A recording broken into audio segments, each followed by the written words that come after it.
그리고 완벽형들의 특징 중에 하나가 뭐냐면 잠자는 거, 쉬는 거에 대한 죄책감을 많이 갖게 되거든요. 근데 머리로는 알아요. 쉬어야 에너지가 재생산되지. 이렇게 머리로는 아는데 마음에선 되게 불편해. 아, 이런 죄책감, 이러면 안 될 것 같은데 막 이런 거. 그런데 그 일주일치 피드백이 있으면 안녕하세요. 호두카키 선생입니다. 두뇌개발 전문가로 일을 하고 있습니다. 완벽형 목표 설정에 대해 다뤄볼 건데요. 완벽형이세요? 그럼 저 완벽형 아니에요. 완벽하지도 못한데 완벽하려 하는데 완벽이 잘 안 돼요. 그게 무슨 완벽형이에요? 라고 말씀하시거든요. 그래서 완벽형이십니다.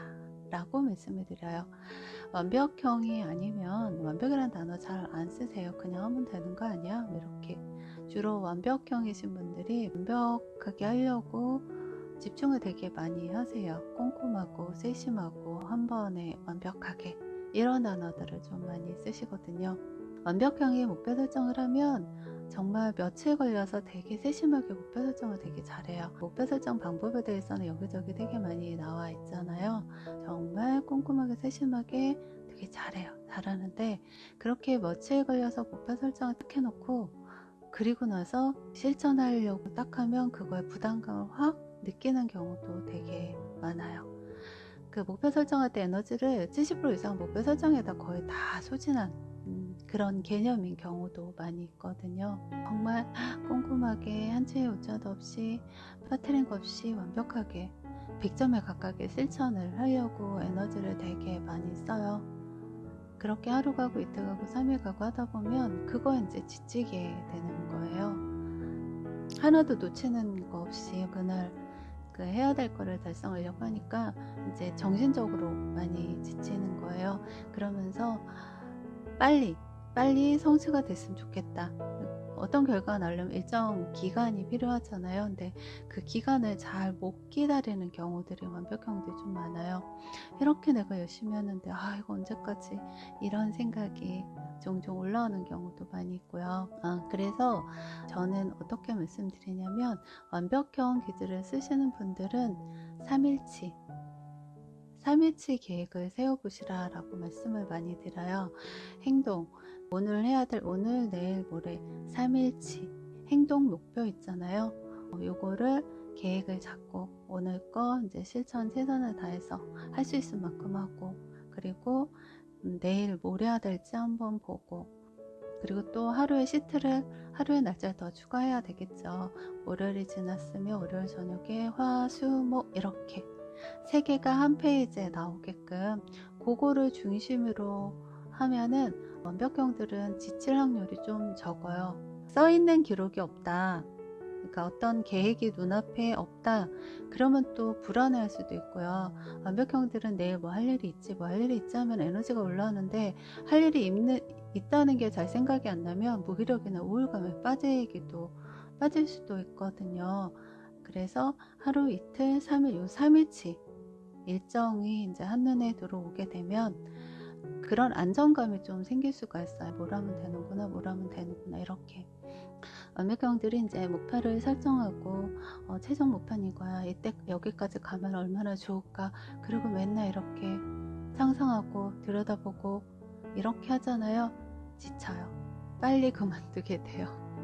왜냐하면 하나하나가 되게 세심하게 에너지를 많이 써서 하기 때문에 거기까지 가려면 어마무시한 에너지를 써야 될 것 같은 이런 생각이 들기 때문에 스스로 이미 감정적으로 많이 지치게 돼요. 그래서 3일치 목표에 집중하라는 말씀을 그래서 드리는 거고요. 또 하나 중요한 거, 일주일이 지나면 반드시 그거를 피드백을 해보셔야 돼요. 피드백을 해야 하는 이유가 뭐냐면 기록이 되어 있어야 돼요. 객관적인 수치로 확인이 되어져야 되거든요.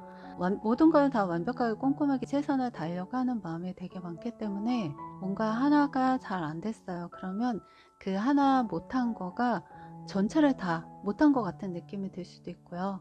그러다 보면 이런 객관적인 데이터 기록이 없다, 그러면 내가 되게 못한 것 같고 되게 못난 것 같고 되게 우울하고 침울하고 이렇게 될 수가 있거든요. 근데 일주일치를 피드백을 해보고 잘한 게 뭐고 부족한 게 뭐고 보완점이 뭐고 이렇게 하다 보면은 이런 생각이 들어요. 아, 나 그렇게 못한 건 아니구나. 아, 나 그렇게 땡땡이 까고 놀고 불성실한 건 아니었구나 라는 걸 객관적으로 확인을 하게 되거든요.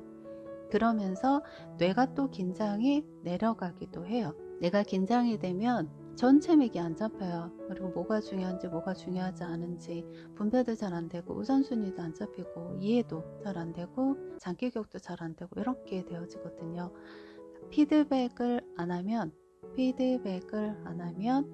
한두 개 못한 거 그게 어마무시하게 크게 나한테 받아들여지게 돼요. 그 감정적 리스크가. 그래서 뇌를 망가뜨리는, 뇌를 잘 못 쓰는 꼴이 되어지게 되거든요. 그래서 3일치, 매일 3일치 목표면 한 시트에 한 페이지에 볼 수 있게 이렇게 설정을 하시고 일요일 저녁에 그걸 한번 이렇게 슬슬슬 보시는 거예요. 잘한 게 뭐고 부족한 게 뭐고 보완점은 뭐고. 그래서 그걸 기반으로 그 다음 주 월, 화, 수 또 행동 일정, 행동 목표를 잡으시면 한결 수월하실 거거든요. 그리고 완벽형들의 특징 중에 하나가 뭐냐면 잠자는 거, 쉬는 거에 대한 죄책감을 많이 갖게 되거든요. 근데 머리로는 알아요. 쉬어야 에너지가 재생산되지 이렇게 머리로는 아는데 마음에선 되게 불편해. 아, 이런 죄책감, 이러면 안 될 것 같은데 막 이런 거. 그런데 그 일주일째 피드백이 있으면 쉬는 것도 되게 당당하게 쉴 수가 있게 되고요. 내가 그렇게 불성실하게 한 게 아니라는 게 객관적으로 확인이 되어지니까. 그리고 그게 일주일치 모은 지 한 달이 되잖아요. 한 달 안에 나의 바이오리듬까지도 확인을 할 수가 있게 돼요. 모든 유형에 다 이렇게 해라는 아니고요. 완벽형 기질의 분들은 이렇게 하셔야 뇌도 원활하게 잘 쓸 수가 있고요. 즉 긴장이 덜 돼서 이제 사고의 확장이 훨씬 더 잘 될 수 있다라는 거고요. 쉬어도 당당하게 뭔가 깔끔 뚜렷하게 이렇게 쿨하게 갈 수가 있게 되거든요.